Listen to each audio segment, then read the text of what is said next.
America में Trump सत्ता संभाल चुके हैं, एक हफ्ता भी बीत चुका है, लेकिन रूस यूक्रेन के युद्ध विराम पर कोई बात नहीं बन सकी। युद्ध विराम की आशंका की वजह से युद्ध ने और तेज रफ्तार पकड़ ली, क्योंकि पुतिन चाहते हैं कि युद्ध विराम पर बातचीत से पहले यूक्रेन का बहुत बड़ा इलाका उनके कब्जे में हो। तो वहीं यूरोप और अमेरिका भी बढ़ती दूरी ने भी जंग की आग को तेज कर दिया है। यूरोप अब यूक्रेन की मदद कर रहा है और यूक्रेन लगातार रूस में बारूद बरसा रहा है। ज़ेलेंस्की को लग रहा है कि युद्ध रुकवाने के लिए पुतिन ट्रंप की शर्तें मान लेंगे और यही वजह है कि यूक्रेन ने युद्ध में अपनी पूरी ताकत झोंक दी। उम्मीद तो थी कि यूक्रेन में धमाके नहीं होंगे,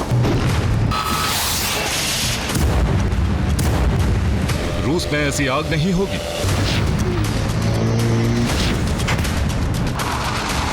दुनिया को लग रहा था कि 20 जनवरी के बाद रूस यूक्रेन का ये घमासान शांत होगा और तबाही का तूफान थमेगा। UEM जयपुर एक आदर्श लक्ष्य है। भावी छात्रों के लिए अच्छी नौकरी, भविष्य के लिए तैयार कौशल के साथ अच्छी शिक्षा। लेकिन हुआ ठीक उसके विपरीत। ट्रंप शपथ लेकर सत्ता संभाल चुके हैं, लेकिन रूस और यूक्रेन में कुछ नहीं बदला।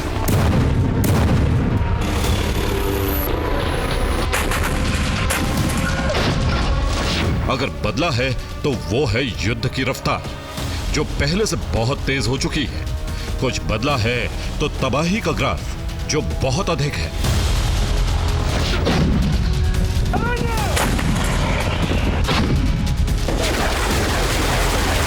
ट्रंप सरकार के 7 दिन पूरे हो चुके हैं, लेकिन इन 7 दिनों में रूस यूक्रेन के बीच जो बारूदी संग्राम हुआ है वो अब तक युद्ध का सबसे विध्वंसक फेज माना जा रहा है।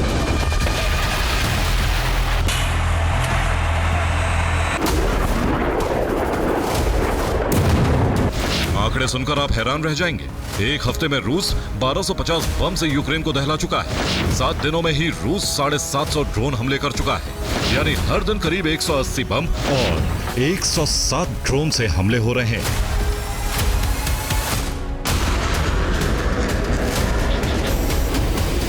रूस यूक्रेन को भस्म करने पर आमादा है, तो दूसरी तरफ यूक्रेन ने भी पूरी ताकत झोंक दी है। और एक हफ्ते में ही रूस की जमीन पर धमाकों के बाद आग की ऐसी ऊंची ऊंची लपटें उठती दिखी।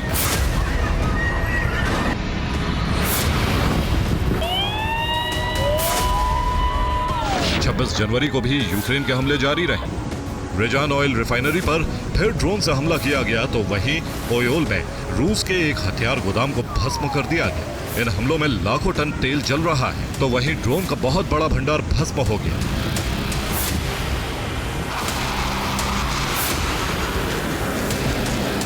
शनिवार रात से ही रूस का पलटवार भी जारी है। ड्रोन हमले का जवाब ड्रोन हमलों से दिया जा रहा है। 25 जनवरी से 26 जनवरी तक के बीच रूस ने ड्रोन से तूफानी हमला किया है।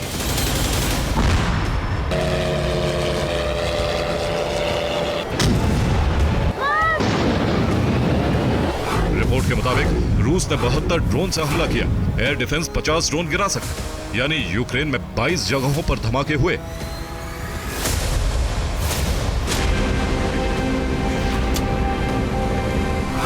रूस के ड्रोन हमलों की वजह से सबसे बड़ी तबाही जयपुरिजिया में हुई। यहां रिहायशी इलाकों में ड्रोन से धमाके हुए।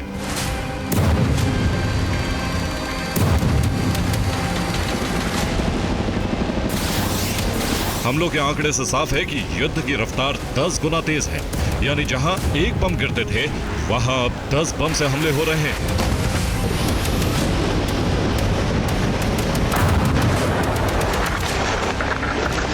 दिनों में रूस यूक्रेन पर 20 मिसाइलें दाग चुका है। यूक्रेन ने सिर्फ 2 मिसाइलों को गिराने का दावा किया है, यानी बाइडेन काल से भीषण जंग ट्रंप काल में शुरू हो चुकी है। ट्रंप ने चुनाव में युद्ध विराम करवाने का जो दावा किया था, वही इस युद्ध की रफ्तार को तेज करने वाला साबित हुआ है।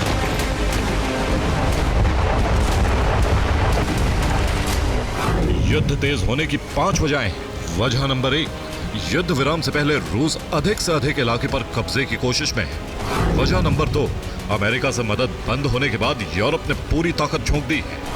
वजह नंबर 3, यूरोप से यूक्रेन को हथियारों की सप्लाई शुरू कर दी गई है। वजह नंबर 4, यूक्रेन के जरिए रूस के तेल व्यापार को कमजोर करने की कोशिश है।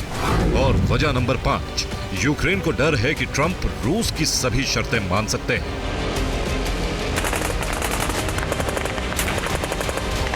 रूस यूक्रेन के बीच वार पलटवार के दौर में रविवार के 3 बड़े हमले आपको दिखाते हैं।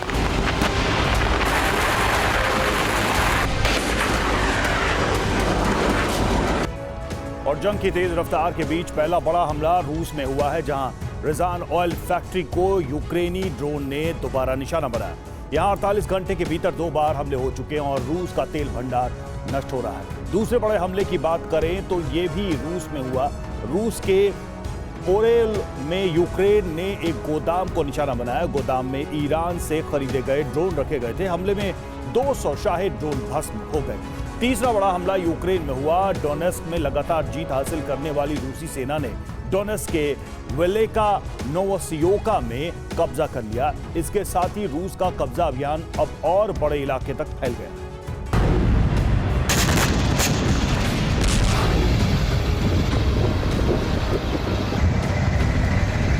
यूक्रेन ने रिजान ऑयल रिफाइनरी पर 48 घंटे के भीतर 2 बार हमले किए।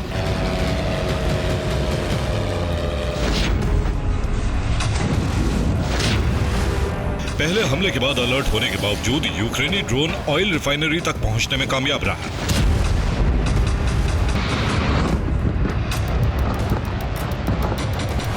रिजान में लोगों ने 15 धमाकों की आवाज सुनी। रिजान से मॉस्को और सेना को तेल सप्लाई होती थी। रिफाइनरी में तेल का बहुत बड़ा भंडार मौजूद था।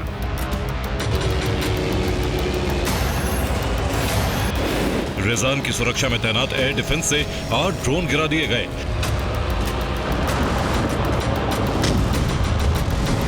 लेकिन फिर भी हमला कामयाब रहा। हथियारों की कमी के बीच अब यूक्रेन ड्रोन के अलावा अपनी खुफिया एजेंसी का इस्तेमाल कर रहा है।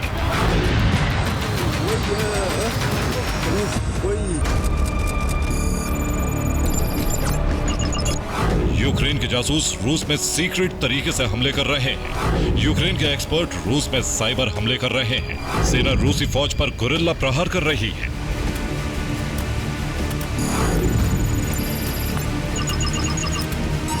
रिपोर्ट के मुताबिक यूक्रेन को ब्रिटिश और जर्मन सैटेलाइट से मदद मिल रही है। ब्रिटेन और जर्मनी यूक्रेन को रूस की खुफिया जानकारी दे रहे हैं और फिर ड्रोन के टारगेट फिक्स हो रहे हैं। दूसरी तरफ डोनेस्क में रूसी सेना का अभियान जारी है।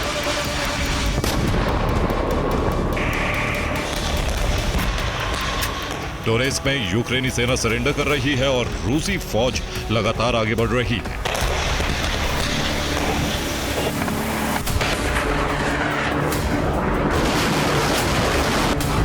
चासवियार में यूक्रेनी सेना के मोर्चे को भस्म कर दिया गया। पोक्रोवस्क में भी यूक्रेनी सेना को सरेंडर करना पड़ा है। डोनेस्क में मौजूद हथियारों को जब्त कर लिया गया है। डोनेस्क में रूसी सेना की रणनीति कामयाब हो रही है, लेकिन कुर्स्क में रूस अब भी संघर्ष कर रहा है। हवाई हमलों के बावजूद यूक्रेनी सेना डटी हुई है और रूसी सेना पर पलटवार हो रहे हैं।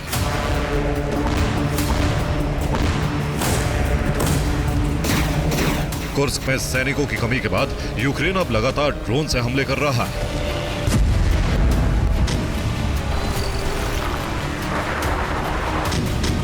Bureau report, TV9, Bharatvarsh.